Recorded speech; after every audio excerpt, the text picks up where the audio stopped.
So finally আমরা ঘুরতে যাওয়ার জন্য যে বেরিয়ে পড়েছিলাম, বলেছিলাম বন্ধুরা তোমাদেরকে, তো সেটা আমরা পৌঁছে গিয়েছি প্রায়। তো এটা হচ্ছে পৌঁছে গিয়ে রাস্তার মোড়ে। তো তখন মোটামুটি 3:30টার মতন মানে বেজেছিলো। তো দেখো, এগুলো দেখে বুঝতেই পারছো যে এটা আমাদের লোকাল কোনো জায়গা নয়। তো দেখতে পাচ্ছ লাইটিংয়ের কানেকশানটাও খুব সুন্দর ছিল, এটাও খুব ভালো লাগছিল দেখতে।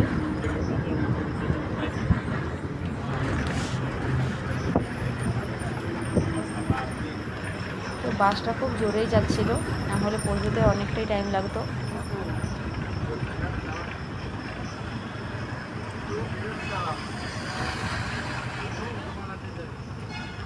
তো দেখতেই পাচ্ছ রাস্তাটা ফাঁকা ছিল, তার জন্য আমরা পৌঁছতে খুব একটা আমাদের দেরি হয়নি। তাও রাস্তায় গাড়ি দাঁড়িয়েছিল অনেকবার খাওয়ার জন্য, সবাই তো বাড়িতে খেয়ে বেরোয়নি। সো আমরা তার জন্য আমরাও রাস্তা দিয়ে খেয়েছিলাম।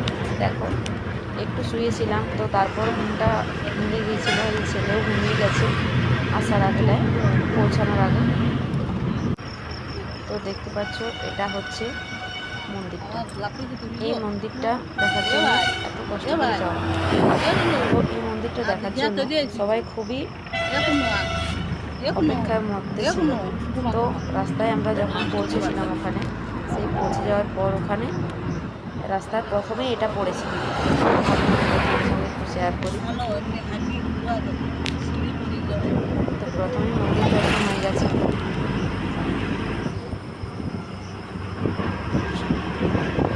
ছেলে একটু ঘুমিয়েছিল, ছেলেকেও ঘুম থেকে তোলা হয়েছিল দেখানোর জন্য। তো ছেলে একবার দেখার পরই ছেলে উঠে গেছে ঘুম থেকে।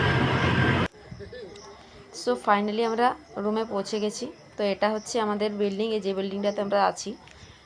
আর এগুলো আরও অনেকেই আছে আর কি। তো এটা জল বৃষ্টির জন্য রাস্তাটা খুবই কাদা হয়ে গিয়েছিল। তো বাস থেকে নেমে ভাবলাম প্রথমে তোমাদের সঙ্গে রুমটা শেয়ার করি।